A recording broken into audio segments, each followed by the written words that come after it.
ঈদের দ্বিতীয় দিন সারা দেশে বিনোদন কেন্দ্রগুলোতে ভিড় করছেন মানুষ। লম্বা ছুটিতে পরিবার পরিজন নিয়ে সাগর পাহাড়ে ছুটে গেছেন ভ্রমণ পিপাসুরা। যান্ত্রিক শহরের কোলাহল ভেঙে ঘুরে বেড়াচ্ছেন প্রকৃতিতে।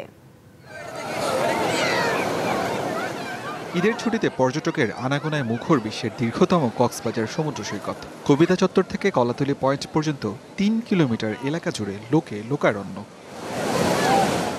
সমুদ্রের উত্তাল ঢেউয়ের সাথে তাল মিলিয়ে মেতেছেন অপার বিনোদনে। ঈদ আনন্দ উদযাপনে কক্সবাজার আসতে পেরে খুশি ভ্রমণ পিপাসু মানুষ। ঈদে খুব একটা বের হওয়া হয় না, তো এবার ভাবলাম যে ভ্যাকেশনটা একটু বাইরে কাটাই, দ্যাটস ওয়াই আসা, ফ্যামিলি নিয়ে আসছি। আগে কখনো কক্সে আসা হয়নি, তাই এবারের ছুটিতে আমরা ঈদের ছুটি কাটানোর জন্য কক্সবাজারটাই বেছে নিয়েছি। কক্সবাজার আসলাম পরিবার নিয়ে, খুব ভালো লাগছে। আসলে না, এখন আগের থেকে অনেক ব্যবস্থাপনা অনেক সুন্দর। ঈদ ঘিরে কাঙ্ক্ষিত পর্যটক আসায় খুশি সাগরপাড়ের ব্যবসায়ীরাও।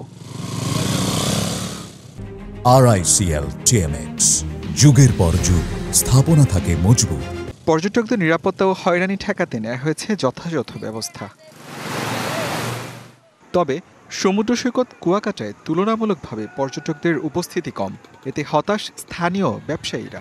সোমবার থেকে পর্যটক বাড়বে বলে আশা তাদের। তুলনামূলক পর্যটক কম, আগামীকালকে ইনশাআল্লাহ অনেক পর্যটক হবে এমনটাই আশা করা যাচ্ছে। এদিকে ঈদের লম্বা ছুটিতে হ্রদ, পাহাড় ও মেঘের মিতালি উপভোগ করতে রাঙামাটিতে ভ্রমণ করছেন অনেকে। ভিড় করেছেন ঝুলন্ত সেতু, পলওয়েল পার্ক, সাজেক ভ্যালি সহ সব পর্যটন কেন্দ্রে। ঝুলন্ত ব্রিজটা আমি প্রথম দেখতে আসছি ফ্যামিলির সাথে।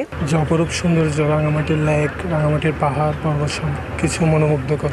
প্রত্যাশা অনুযায়ী পর্যটক আসায় খুশি ব্যবসায়ীরা। আজকে থেকে আমাদের টুরিস্ট দল নামছে। আগামীকাল থেকে আমাদের প্রায় 3 দিন 80% বুকিং রয়েছে, তবে আরও বুকিং এখনও চলতেছে।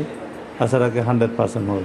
এবারের টানা ছুটিতে 1.5 লাখের বেশি পর্যটকের রাঙামাটি ভ্রমণের আশা করছেন ব্যবসায়ীরা। আসিফ খান, ডিবিসি নিউজ।